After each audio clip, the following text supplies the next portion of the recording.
ভূমিকম্প হয়, আল্লাহ নবী সাল্লাল্লাহু আলাইহি ওয়াসাল্লাম বলছে যে ভূমিকম্প হবে গান বাজনা মানে বাদ্যযন্ত্র ব্যাপকতা হলে, নর্তকীর নাচ ব্যাপকতা হলে, আর মদ পান সহজ হলে এবং ব্যাপক হলে তখন ভূমিধস হবে, আকৃতি বিকৃত হবে, ভূমিকম্প হবে।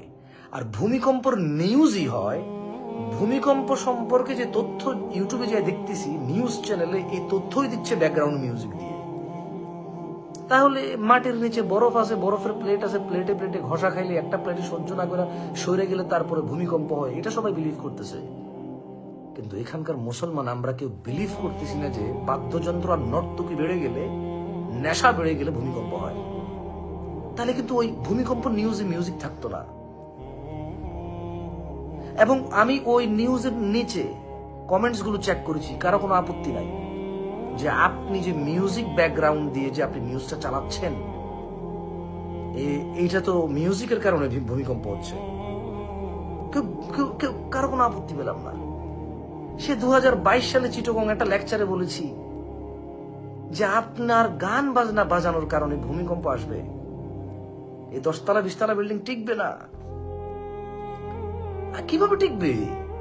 ইযা যুলজিলাতিল আরদু জিলজালাহা, যখন মাটি বা পৃথিবী প্রবল কম্পনে প্রকম্পিত হবে, ও আখরাজাতিল আরদু আথকালাহা, মাটি যখন তার ভারসমূহ নিক্ষেপ করবে বা উৎক্ষেপ করবে বা বের করবে, ওয়াকাল আল ইনসান, মানুষ বলবে মা লাহা, কি হয়েছে, কি হয়েছে বলতে পারবে, বাট কেন হয়েছে ওই দিকে খেয়াল করা উচিত। ওই কেন হয় ভূমিকম্প এটা যদি খেয়াল না করি, তাহলে মাটি যখন সবকিছু বের করে দিবে তার ভারসমূহ, তখন বলতে হবে মা লাহা, কি হয়েছে।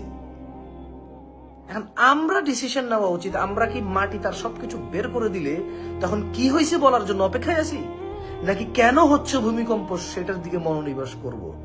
যদি আপনারা ভূমিকম্প না চান তাহলে বাদ্যযন্ত্র শুনবেন না, নর্তকীর নাচ দেখবেন না, আপনার পরিচিত কেউ, নিজের পরিবারের কাউকে নাচতে গাইতে দিবেন না, তাইলে ভূমিকম্প ইনশাআল্লাহ আসবে না। পৃথিবী you can make it stable. এই পৃথিবী টিকবে যতদিন আপনি পৃথিবীর ভারসাম্য বজায় রাখবেন।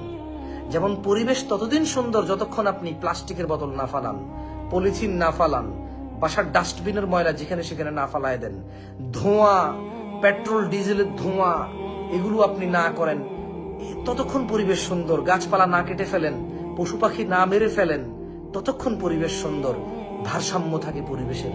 পৃথিবীও ততদিন ইচ্ছা করলে আপনি পৃথিবীর আপনি আল্লাহর ইবাদত করবেন, আল্লাহর সাথে শরীক করবেন না, খাবেন, আল্লাহর শুকরিয়া আদায় করবেন, বিপদে পড়বেন ধৈর্য ধরবেন, আল্লাহর সাহায্যের অপেক্ষা করবেন, হারাম অবলম্বন করবেন না, পৃথিবী চলতেই থাকবে ইনশাআল্লাহ।